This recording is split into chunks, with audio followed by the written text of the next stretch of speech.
Hello CAHNRS, this is Bill Bonner with a brief video overview of the new list manager used in CAHNRS called Data Mail. The first thing you'll notice about Data Mail when you go to log in is that unlike our previous system where everyone had usernames and passwords and those usernames and passwords were uniquely associated with specific lists, in Data Mail every list has a list password and anyone with that list password can go in and administer that list. Additionally, there can be authorized senders, so folks don't need the password just to send messages to the list, but in order to log in and make changes to the list itself requires having that list password. So to go ahead and get started, I'm just going to go ahead and select an IT employees list here to go over a couple of the basic core pieces of functionality that you'll need to get up and going with the new list system. So I select my list here and I put in my list password and I log in. And the first thing I'll see is that it's brought me to an interface where I can send out messages via web interface. Now, most lists are configured to also send out messages by emailing the list email address. And if you're an authorized sender or if it's a discussion list like this one is, then any member or authorized sender who sends to that list address will have their message forwarded on to the rest of the members of the list. But let's take a look at this web interface real quick because there is some neat functionality that might be useful for folks out there, and we'll just work our way down the left-hand menu here, going over each of the interfaces and what's there and what's important to you. So probably the most important things to note here with the interface for sending messages are how to control what your message will look like when it goes out to people. So first thing is, here in the subject line, there's this weird little snippet. And what this is, it's a predefined directive to the system saying when you send this message, replace this with the name of your mailing list. So my mailing list is IT employees, and when I send a message, it'll replace this with square brackets and IT employees inside those square brackets, followed by whatever other message I have here in the subject. We can click here for additional headers, and here's where you can set priority, and you can also change the reply to address. So when folks go to click reply to an email, you can specify where it goes. For most mailing lists, I've enabled the default list owner address, which means the default reply to should be no reply at wcu.edu. There's a lot of system messages and sending notifications that can go out to that list owner address. Didn't want to volunteer people for that. We'll look at how to change that later, but for right now, if you want to have your messages come from something other than no reply at wcu.edu and send it through the web interface, you can put that email address right here. It could be the list email address, it could be your email address, just so long as it's an address that you control. The next thing to look at that's important is under options here and under testing. There's an address right here where you can control where test messages are sent to. So it defaults to the list owner, which for most lists is going to be no reply at wcu.edu, but for testing your messages, you can put in your email address here, and then when you send a test email, by clicking this button up here, it'll send an email of exactly what your message looks like to this test address. So it allows you to see what your email will look like to people when they actually receive it in their email client. Additionally, you can click preview, and that'll show you in a web page what your email will look like. But the preview isn't perfect, and I highly recommend that you make use of this test email feature and send test email messages to yourself so you can see what it looks like. The other thing to look at are the layouts. So you can choose between a number of pre-made layouts. You can also make your own layouts, but we'll cover that later, different video. You can choose to not use a layout, old school, discussion list, minimal, and you can see what these look like by hitting preview, and it'll show you what each of those looks like. There we go. One thing that's important to note is these unsubscribe notifications appear differently for each of the different layout types, and if you don't use a layout, by default, it'll be right at the top of your message, which probably isn't what most people want. There's a couple ways to address it. One is there is a way to completely remove it.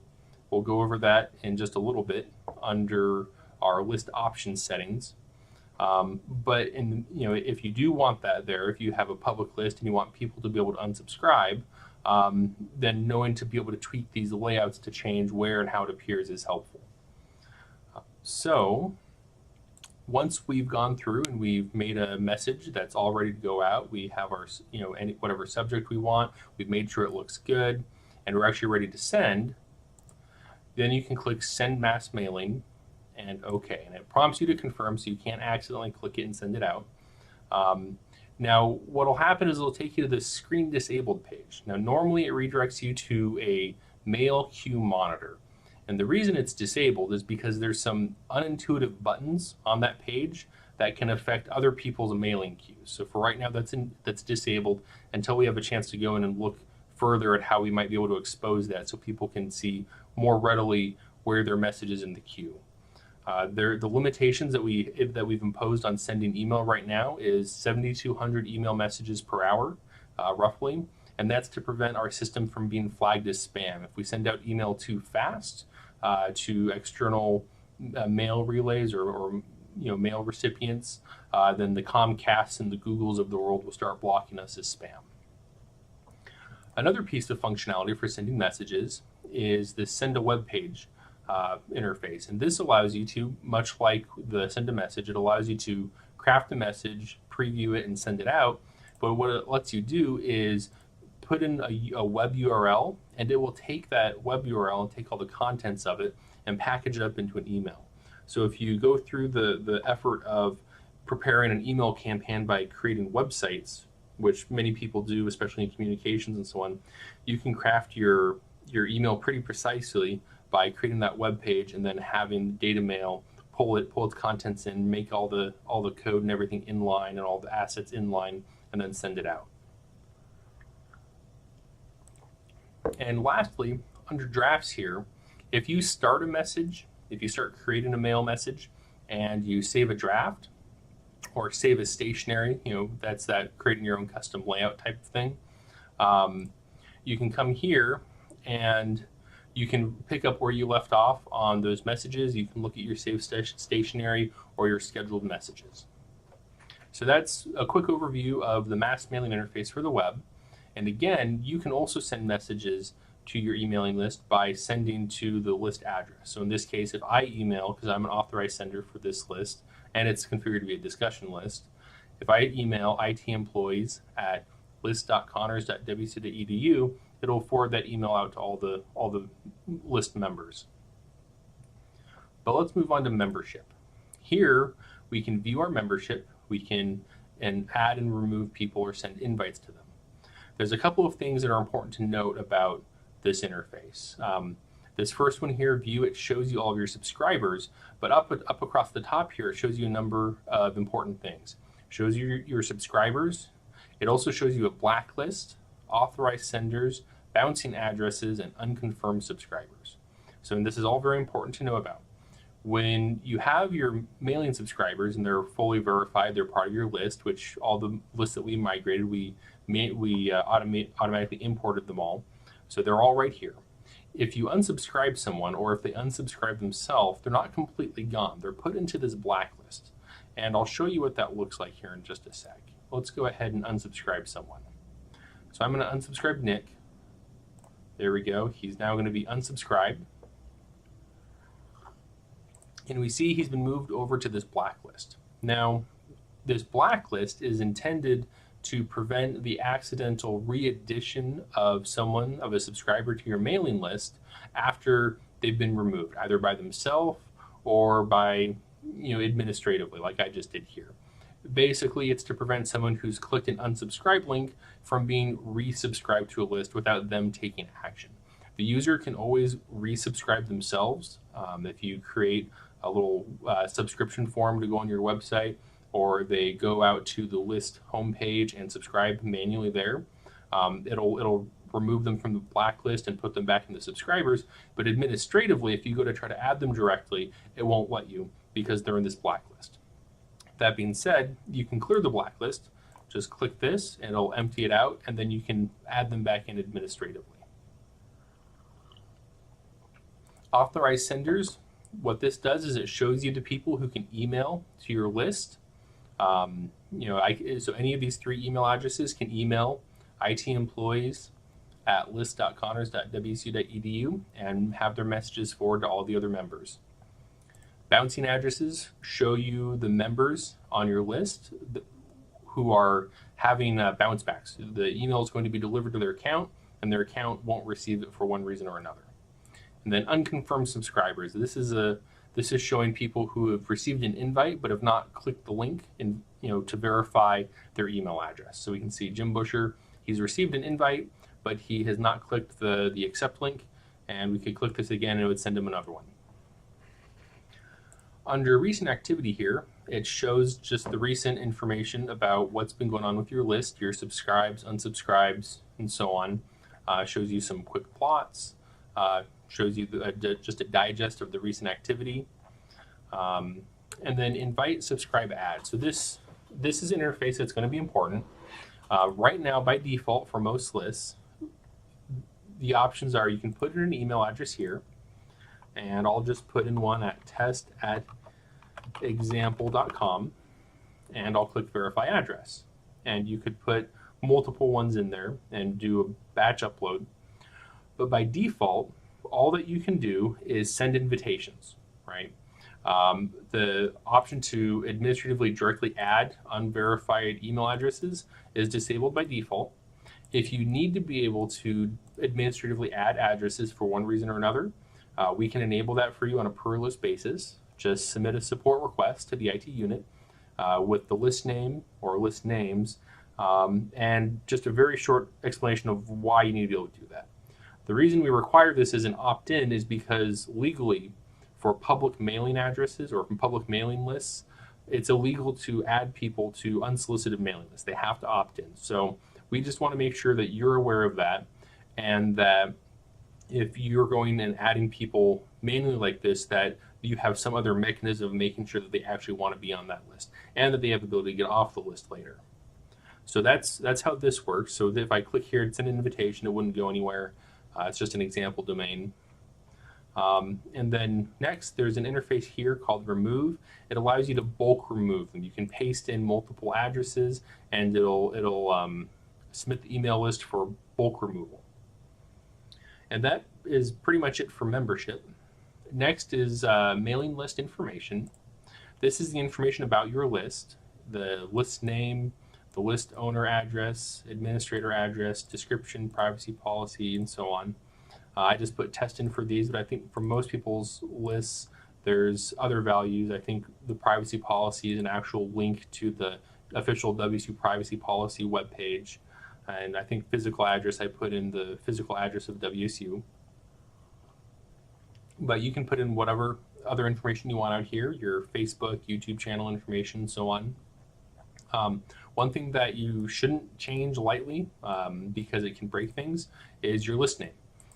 There's a couple of restrictions on list name, but more or less the list name affects the address that people email to, or can affect the address that people email to have lists distributed. But there's some technical integrations behind the scenes that make all of that work. And if you change this and tell people to start emailing to the new name, and we haven't made those technical modifications on the back end, then the mail isn't going to be delivered. It's not going to work. So if you do want to change your list name, right, what we need you to do is just submit a ticket, and we'll go through and we'll coordinate with you a cutover time for that to change. It shouldn't be a big deal, but we just want to make sure we get everything tested and working so that we don't leave your list broken. Next is the list password. Here you can set a new list password for your list. Everyone who's claimed a list has received a list password, and this is where you can change it. Not really much else here, so on to options. So this is an important page. So this list, or this page, is where you can control what kind of mailing list this is, or what kind of announcement list it is anyway. It allows you to change between a public and a private mailing list, and it tells you what the main descriptions, main differences between those two are here. The big thing is a private mailing list doesn't have unsubscribe links. You would have to manually add unsubscribe links. So if we click that and go down here to save, and then I go back to send a message, and I want to preview this, we can see that, oh, yeah, it looks like there's no unsubscribe link. Request removal is there, but there's no unsubscribe link. So there we go. That's one of the impacts of it, and I believe if we change the layout further, let's see what that looks like. Yeah, there is no unsubscribe link at all in that case, or request to be removed link whatsoever there. So if you don't want those unsubscribe links, or you'd rather have it be a request to be removed link, prevent people from accidentally clicking on it and so on, that's where you can set that. And there's a number of other options here. Disable subscriptions, allow anyone to subscribe, things like that. It's all important settings for your lists that I highly recommend all of the list managers come here and take a look and make sure that their list is configured the way they want it. So up next we have the archives. In your list options, you can choose whether your email messages are archived and whether those archives are public. In the archives options, you can select that. So here we can see that, at least for a time, I had set IT employees to be an archived list. So any messages sent to it were archived here. And if I make it a public archive, then all of those messages are actually publicly accessible on the list public website. So you can actually send people to a digest of all the communications on a list. That could be helpful if there's conversations going on that might be of value to the public or certain interest groups.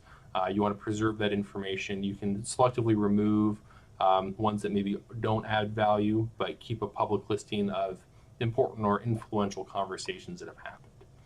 And you can set those options here in Archive Options. And here we go, archive your messages, publicly display your archives. So again, every list owner should come in here and adjust their settings, make sure that they're what they want them to be. And if at any point you have questions, submit a support request to CAHNRS IT, and we'll get you taken care of. Lastly, or penultimately, here we have appearance. And I'm not going to spend too much time here because honestly, I haven't played around with it much myself, but there's a lot of options here for customizing what your mailing list looks like, the different templates that you can have.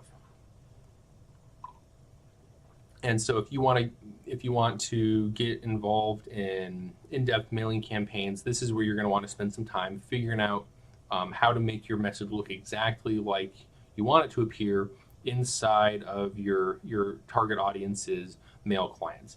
And there's a lot that goes into that, packaging resources, making sure resources are publicly accessible on the web, things like that I don't have time to go through here. But if you do have questions, certainly we can do our best to answer them. We can also put you in touch with other experts in the college that can help you out. And lastly, down here at the bottom under plugins and extensions, we have Tracker. Well, we have a number of plugins. We have Tracker, we have Bounce Handler, and we have Bridge. Tracker shows you all of the messages that you send out. Not an archive of them. It doesn't actually capture the message itself, but it captures the statistics of the message. So here we can see that this message went out and there were 2 subscribers at the time. That's that test we just did earlier in the video. There were 3 recipients. No one opened it, no one clicked through, no one unsubscribed, and there weren't any bounces.